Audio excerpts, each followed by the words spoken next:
Hello and welcome to Across the Park podcast, a match preview with myself, Ian Mills, representing the Mighty Blues, as always. Joined this week by Aston Villa fan Justin from the UTV, which I think is Up the Villa podcast. First of all, Justin, thank you for coming on. How are you? I'm all right, mate. Thank you very much. It is indeed Up the Villa podcast. That's the one. Up the Villa podcast. Well, we're going to get into what's coming next on your podcast and ours. The meaning of the show really is to not only talk about this big game on Saturday, but also revisit what's happened in the season so far, particularly for you, for any Evertonian who's maybe not aware of the ins and outs. I'm looking at your summer spends of, I know there's mitigation and money coming in, but there was 100 million, I think, spent on some good players, Carlos Coutinho. And I mean, I remember thinking, we played you early doors, and I don't think it was a great game, but I remember you won. And I remember thinking that Villa could have a good season. But then we get to October. Yeah, well, you get to October, and then I think the Fulham game was just. I remember your away end were turning at that point, and then Steven Gerrard is let go. What actually happens? Why did you not have a good start to the season, and why in October are Villa changing the manager? Thanks for asking me on. Firstly, I don't know. Really, it was a very strange one. I think, to be fair, there's a lot of similarities between Villa's and Everton's sort of last managerial appointment. You know, ex sort of world-class Premier League legend player, you know, coming in and with a task of turning one of the big established, in my opinion, my day, one of the old top six clubs. You know, I've got a lot of affinity with Everton. I think a lot of Villa fans have. I think we feel a very similar sort of vibe club, I think. And we brought Gerrard in, you know, after we let our sort of manager Dean Smith go, who we all absolutely adored, you know, big Villa fan he was, and he took us up, and he just couldn't quite take us on to the next level. So we looked to move on, and Gerrard was the man that was picked for us. And I think I was certainly excited by the appointment. He'd done wonders at Rangers. He you know, albeit it's not that difficult to win anything if you're a manager of Rangers or Celtic, is it? And I was excited, and I thought, you know, he's got a lot to do here, and hopefully he can sort of turn this around. And he never really got going, if I'm honest. I think when he first came in, he never really turned this around, and we was all looking to the summer.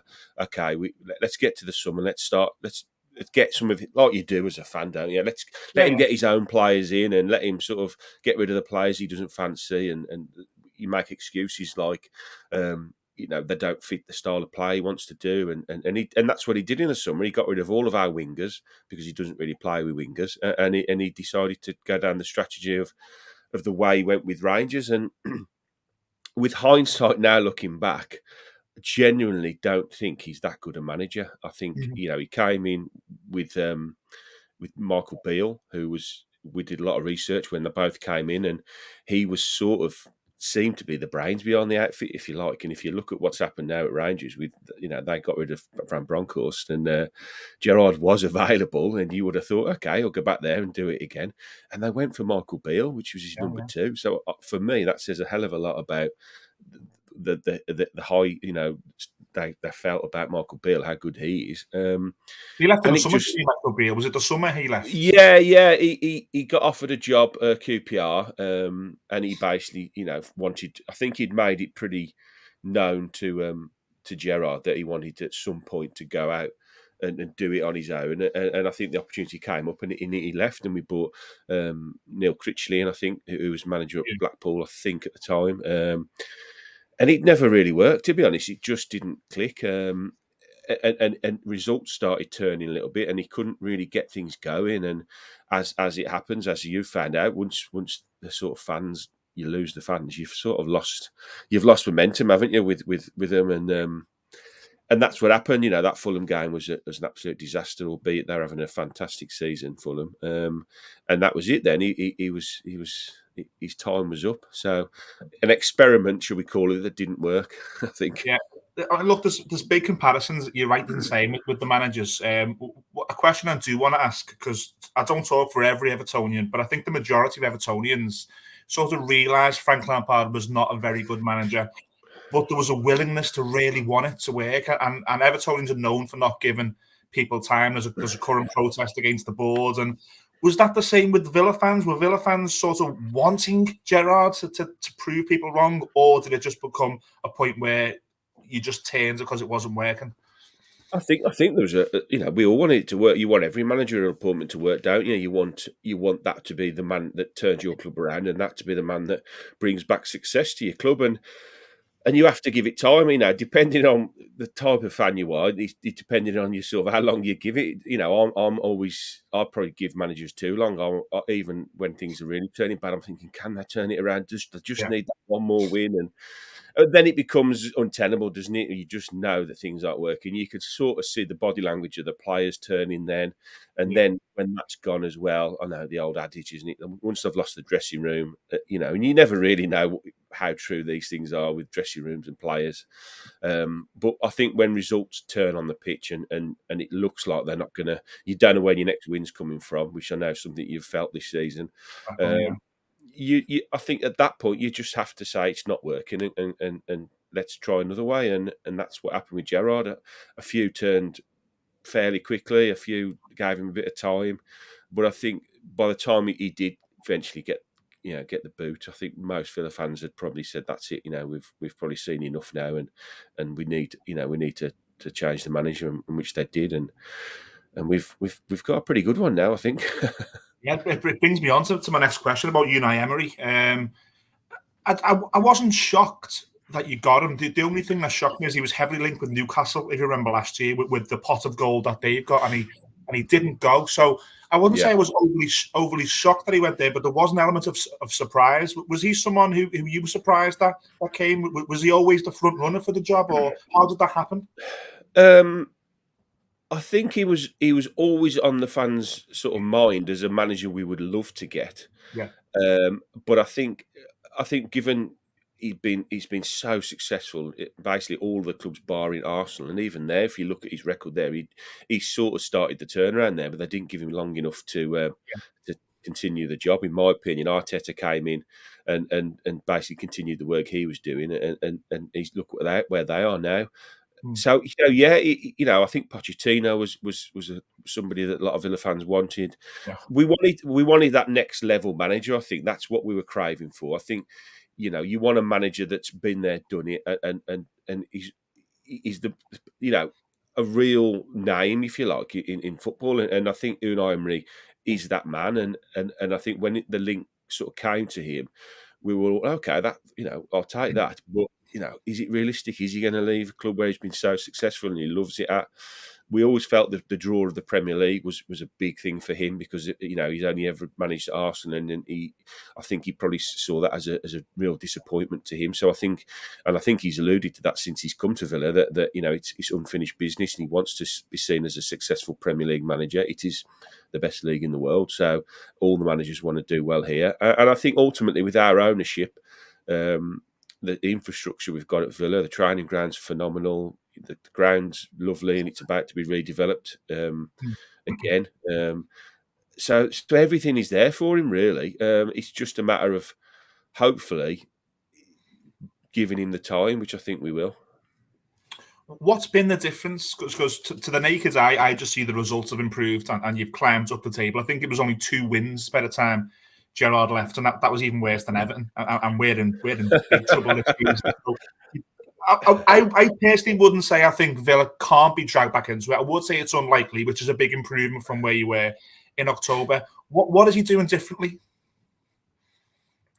Well, he's a good manager for a start. I think he's a manager that knows what he wants to do, and I think he's got a plan.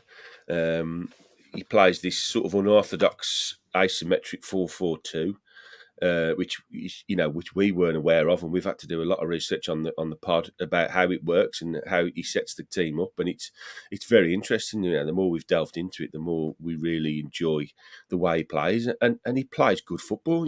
Basically, he's a possession based manager that likes to build and create chances, and like you've seen with Dyche coming in, you do get a reaction. Yeah, And we've got good players. We've always known we've got good players. We've got a squad full of really good, quality, talented footballers. It's not good enough for Europe, in my opinion, yet. It's certainly good enough to be in and around mid-table of the Premier League, and that's where I see us at the moment as a club. So it was a matter of him. Can he get the confidence back into the players, and can they, believe in what he wants to do and what he's doing on the training ground? And when he first came in, I think it worked really, really well. We've had a little bit of a blip the last 3 weeks. We had a really disappointed home loss against Leicester, where basically it was 4. We played very, very well. If you look at the result of that game, you'd say we got battered, but we actually played extraordinarily well that day. We created a lot of good chances. We made 3 unbelievably bad errors in that game, which led to giving away terrible goals. And then we went to the Etihad. Who likes going there? Nobody. Found ourselves 3-0 down at half time. I went to that game and thinking, okay, we're going to get really rolled over here. But second half again, he's got a plan for when things are going wrong, and we played very well in the second half. We got a goal back, and we hit the bar as well. So that could have been different, but it wasn't a disaster. But it could have been. And then again, last Saturday against Arsenal, took 1-0 up, 2-1 up. A couple of bad mistakes again at the back, which seem to be haunting us at the moment. And then in injury time, when we just looking to see the game out, we conceded what I think we all think was an offside goal from a shot that came in from miles out, and there's 2 Arsenal players standing right in front of the keeper.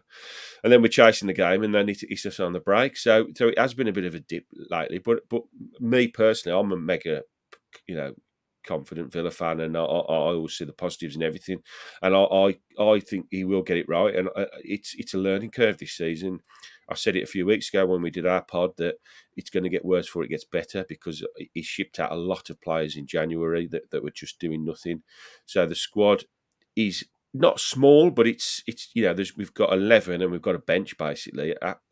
We've got a few injuries now. We'd probably look to a lot of kids. We've got a few good kids coming through, but we've got a real toned down squad at the moment. But I think everybody's fit now, which is good. And now we go into a run of games which all Villa fans would see as winnable. No offense to you, but it's not Everton. It's not Arsenal and Man City who we've just come off the back of. So, we've got a Palace, we've got Everton, we've got games coming up where we'd like to think we can get points from. So, I do see us turning it around, hopefully, on Saturday. Listening to you there, it reminds me a little bit of when we Everton brought Carlo Ancelotti, and we brought him in mid-season, and we got that bounce, and we seen the shoots of green what he was trying to do. But that squad in that half of the season weren't good enough. He was then given money in the summer, and he went and brought in players such as Alan, Abdoulaye Doucouré, James Rodriguez, and all of a sudden Everton were pushing for Europe because he was backed and he was implementing a style of players who could play that style. I think if you give him some money in the summer, which I don't know how easy it is to do now because I know you spent a bit, but if you do, I think you're probably in for a really good ride with him. I rate him as a really good manager. We've got a big transfer pot really for the summer. I think a lot of Villa fans were very surprised we didn't go heavier in January. We did very little in January. So I think that they're all looking now to the summer, to a big spend. I think, we're still sort of benefiting a bit from the Jack Grealish side, which was 100 million, obviously, and as an academy product, you get all of that really to pump back into your FFP. So I think there is a good amount of money there. The owners are very, very prepared to spend big as well, because they wouldn't have brought him in otherwise. What's the point of bringing in a top quality manager and not backing him? So I think they've sort of just defaulted to the summer, which I think makes sense. We're not going down. We're not getting Europe. We're going to be around 8th to 12th, hopefully. That's where I see us. So I think it's about next year now for me. But, we don't want the season to peter out. Definitely, we want to make sure we carry on picking points up everywhere we go. I'm interested to ask you before we move on to the game. One player that you did spend money on last January was Lucas Dean, the left back. I think around 25 million. Now, Dean was splitting opinion with Evertonians because under, Marco Silva and Carlo Ancelotti, what we got from him was such amazing output. We always had that defensive worry with him. And then when we had Rafa Benitez come in playing a defensive shape, Dean was overly exposed and he just looked like a poor player. So a lot of Evertonians in the last January were sort of saying 25 million is great because he's a poor defender. Others were maybe saying if we twist the manager and get a different style, we'll see the benefits again. He's played now under 2 managers for Villa. How is he doing? I was really excited when we signed Luca Dean because I know what a good player he can be and what a good player he has been for you and for other clubs that he's played for. The reality of him at Villa is he just hasn't lived up to the expectation of a £25 million left back. You're probably back old enough to know that if you signed a centre forward for that money, you'd be wanting the best player in the world. So to be signing left backs at 25 million, you'd want him to be the finished article. And he's had the odd game and he's been decent. I think he struggled under Gerrard, but I think most players did. So that there's players there that have been really good since he's left. And one of the players we have signed in January was Alex Moreno, who is a left back. Yeah. We were short there, to be fair. We did only have Luca Dean and a 37-year-old Ashley Young that could cover there. So I think it was an obvious signing for him to make. I think the biggest surprise was when Moreno came in that Luke Dean basically has kept his place for the last 3 games. And I think, to be honest, well, Saturday he got left out. Alex Moreno came back in, and I think that's where he's going to be for the time being. Now I think he'll be on the bench. The way, as I said earlier, the way he plays in this sort of 4-4-2 asymmetric is your left back is he's more attacking outlet. Your right back sort of comes across and covers as a back three. So when he goes forward, you sort of you play three sort of at the back with your two double pivot defensive centre midfielders with Douglas Luiz and Boubacar Kamara. So that's your sort of base, and then your left back gets forward and links up with whoever's playing there, whether it be Coutinho or Buendia. So he is tasked. That player is tasked with getting forward, and he hasn't done it. His final ball's been poor. I think he scored a really good free kick earlier in the year, which I thought we'd see more of because his set plays are very good. Corners have been pretty poor. Overall, he's been a disappointment. I can't lie, really, for a player of his quality and for the money we spent on him. So if you want him back for 25 million, you can have him. No, I don't think we've got 25 million. I think we did, there's much more pressing areas than left back. Yeah. Look, moving on to the game. Evertonians, again, don't speak for everybody, but we've got a double shot here. We had Leeds at home and Villa at home, and a lot of Evertonians have said Everton have got to go and try and win both. I don't think this Saturday is as simple as playing Leeds. I think there's a gulf in between Leeds and Aston Villa. I think it's going to be a really tough game. I think the manager will probably be happy with a point. I think the area that we can maybe get at you would be your defence. We can't get at you. We have not got the attackers. We have not got the players to move us up the pitch. So what we'll do is be hard to beat, play for set pieces, and try and get corners and free kicks around the box. That's how I think we'll play. How are Villa going to come and play at Goodison, in your eyes? Well, up until we went to Man City, our away form was spectacular under Unai Emery. We won 3 in the trot. We haven't done that for a very long time. And we went, to Brighton and won, which is a very hard place to go. We went to Spurs and was absolutely outstanding, played them off the park, won there.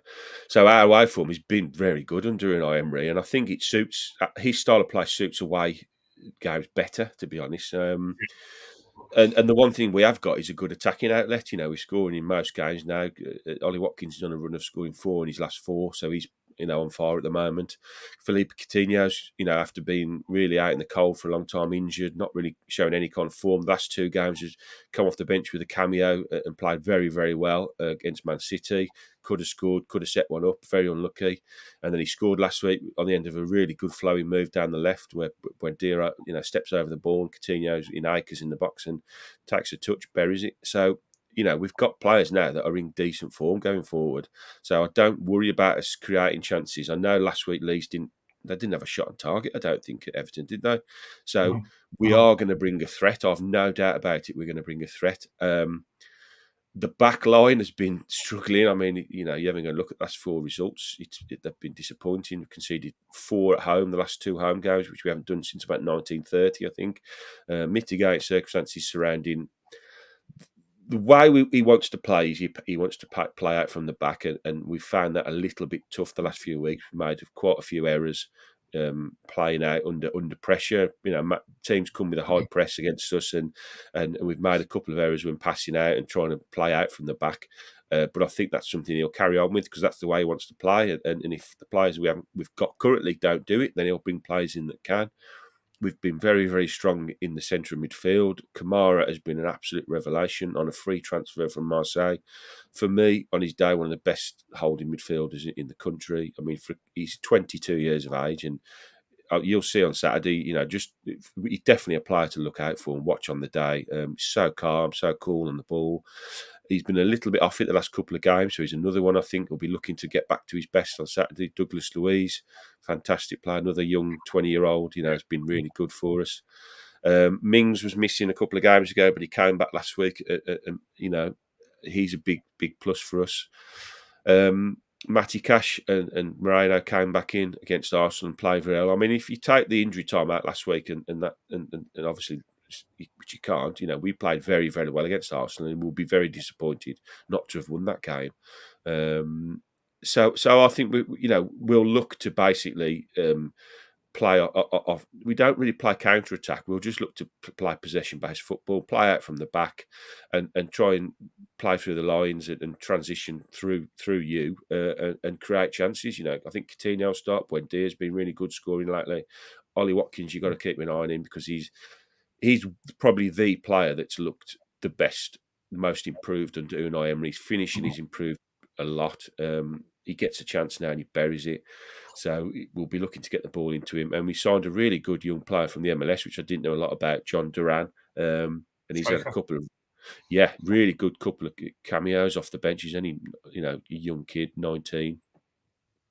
And he looks strong. He looks really good, direct, good left foot. I don't know if you saw the chance he had against Man City. He flicked the ball up and whacked it off the crossbar in the last minute. So he looks like he could be a real threat in the Premier League. And, he's raw as well. So if we can get like that, so, look out for him coming off the bench, possibly. But you're right, really. The back line is where we've got to tighten up. We've got a brilliant goalkeeper. For me, one of the best in the world. I think just about to be named the best in the world. Just come off the back of a World Cup win. And so we've got a lot of good players, to be honest, but it just hasn't worked the last few weeks. So I think they'll look at the Everton game as a chance to probably get back on the road. So I'm hoping it's going to be a real positive performance for us. You're struggling. You've had a couple of results. I'd rather have played you about a month ago, to be honest, when you was getting battered every week. But the Dyche effect, I'm hoping, is going to wear off a little bit by Saturday. I'm heading up to Merseyside for the game. Right, okay. It's my wife's first away game, actually. I've talked her into coming to a game, and we're going out into Liverpool after us on the night. So hopefully it'll be to celebrate a win. I'll send you a message on where some good places to take your missus. I've been there when I've had to make up for a football game and go to somewhere. Yes, definitely. Yeah, do that. It's two more questions. Yeah, two more questions before you go, because you've been really kind with your time. I'll say if there's an Everton match winner, I can talk all day about Villa. Honestly, it's fine. If there's an Everton match winner on Saturday, for me, it'll be someone on the end of a set piece. So it might sound strange. It'll be one of the centre halves, or if by hook or crook Dominic Calvert-Lewin gets any time, it would be him. It would be a set piece. Is he fit? Is he? They're not sure. He's on this sort of individual training program to try and get him back. But if Villa win the game, who's the match winner going to be? Ollie Watkins, I think. I also like Coutinho. I mean, we all know what Felipe Coutinho is and what he was as a footballer, and he hasn't been that player for us, but we was all over the moon when he signed for Villa, and we've seen some phenomenal games off him. And I've just got a feeling he's coming back into form at hopefully the right time for us, but the wrong time for you. So Buendía's been good, but I think Watkins is our match winner. Definitely, but I mean, is Onana fit as well for you? Because I see him as a threat as well. Yeah, Onana's fit. And what I will say about Onana is there's moments in the game where you're not sure where he is because he's raw and his positional player. And the times in the game where he's out of it, but the moment he's in the game, by God, what a player! What a player! Yeah, it does look a threat. He's one of the players we've highlighted. We've done our match previews out today on Up the Villa podcast. You can find it on Twitter. Luke and Ryan did it last night. So it's that's the kind of player we was looking at. It's interesting for you to say, to be honest, that you don't see you coming at us. So you think you'll sit back there and just try to soak up? I think privately, Everton have probably looked at these last two games as fantastic to get 6, but if we get 4, we move on. We go to Nottingham Forest and we try and beat Nottingham Forest. I think you've mentioned a few players there: Ollie Watkins, Felipe Coutinho. Douglas Luiz, Kamara. I think you're a really, really strong side. And I think your club, and it's strange when this happens, I think when clubs are in transition and the fans are with them, they become a different animal. So I don't think it's as Yeah. simple as playing the Aston Villa team that we played in August. I think you're a different team, a different feel about the club. So I think because of the lack of firepower, we can't go and outscore you in a 2-1 or a Who'll play 3-2. up front for you then if Calvert-Lewin's not playing? Be Neil Maupay. And he is flattered to deceive. Flattered to deceive. He's a Yeah. sign that we put on this podcast I don't really understand, because we went into this season knowing Dominic Calvert-Lewin had fitness worries, and what we needed was a backup to him, and it's Yeah. such a different style of playing. Yeah. They're like chalk and cheese, aren't they? Chalk and cheese, which is why I say I think Everton. I'm not saying by all means I'm fearing the worst on Saturday, but I think if we're going to beat you, it will be a game where we let you have the ball and we try and Yeah. press you into mistakes and get set pieces that way. I think that's how I we think apply. I think when you're trying to battle out of relegation, we had it for many, many years before we finally dropped. I mean, you're very similar to us. You've never been out of the Yeah, Premier League, have you? We hadn't at that point. And when you're battling year after year after year after year, eventually it just drags you down, and at some point you do go. So it is soul destroying as a fan base to sort of to have to go through that. I feel your pain, and I think you are right. I think we look at it that I look at it personally that we will go there and be the aggressors. We've been very good away from home. The away fans are fantastic. So we do make a decent atmosphere when we go away from home. So I think if you win, it'll be one of them days where things just don't go right for us. I think yeah, that's we will create chances. I've no doubt about that. We've created chances in every game under Emery. We do. There's certain passages in the game of 10, 15 minute spells, which is another real bugbear for the fans. Is when we hit a spell of 10 or 15 minutes, we look unreal, and then for the rest of the half we disappear, and we think, why can't we just keep that going? So if we can have two or three of them spells in the game, I think I don't know. Early goals are very important as well. If yeah.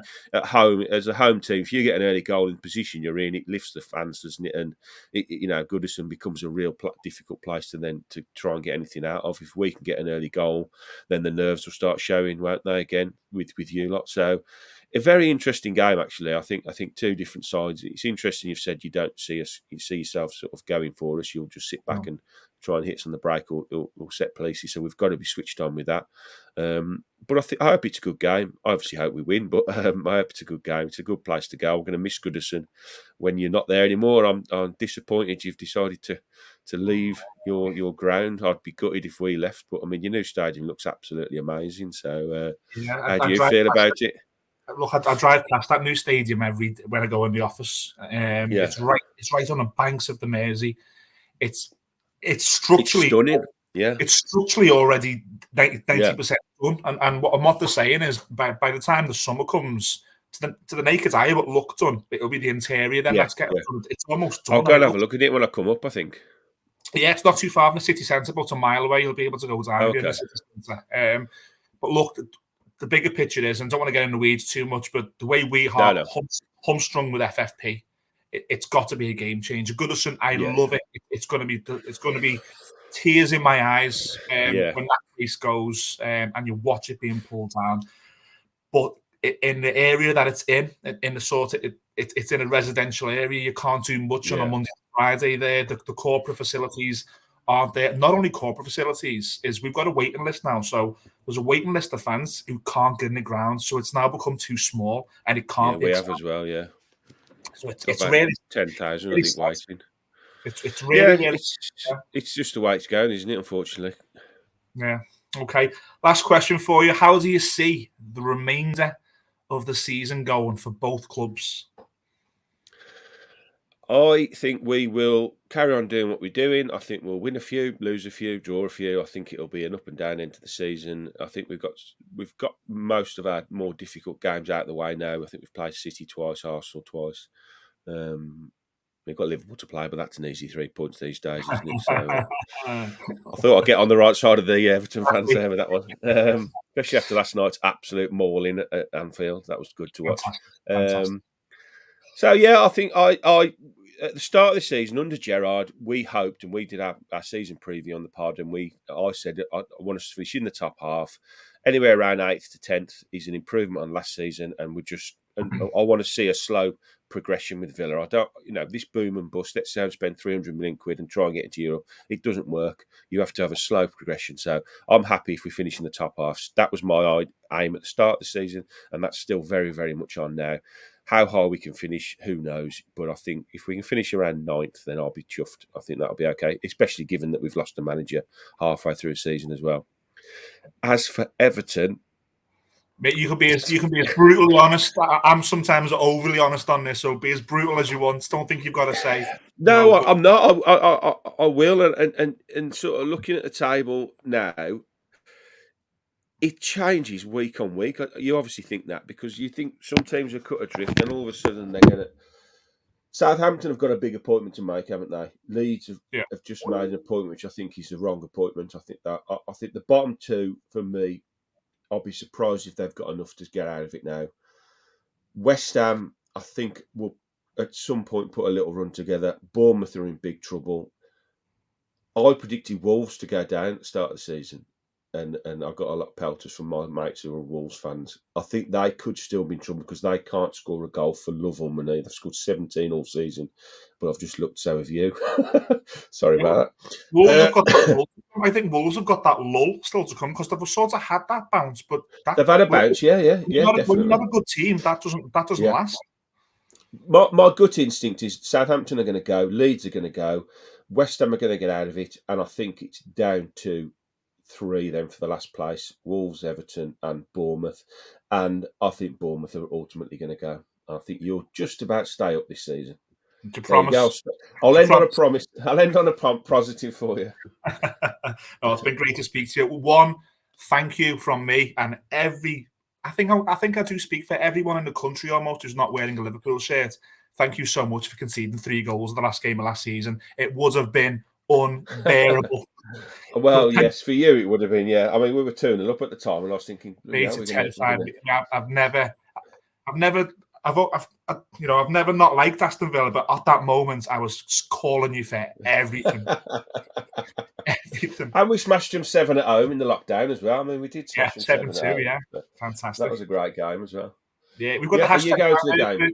Yeah, I'm going there. I'm going Saturday. Yeah, I got a season ticket in the Park End, so not too far from where the away fans sit. So you might see me have a little bit of banter. Yeah. Yeah, don't throw anything at me, for God's sake.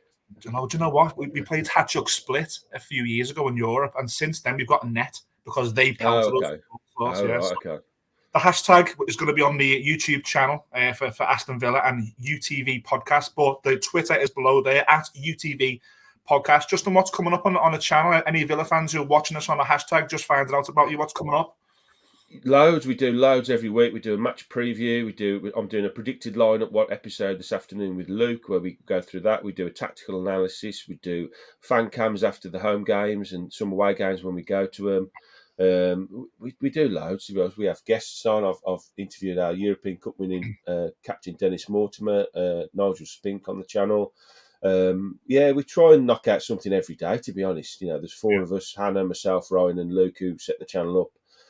And it's been a joy, really. Over the last 2.5 years, we got nominated for an award at the Fan Podcast Awards. We went up there to Manchester this year, which was great. Didn't win, unfortunately, so we'll try again next year. But yeah, we just love talking football, a bit like yourself. I think fan channels are the way to go. I think that the national media are awful. Sky are awful.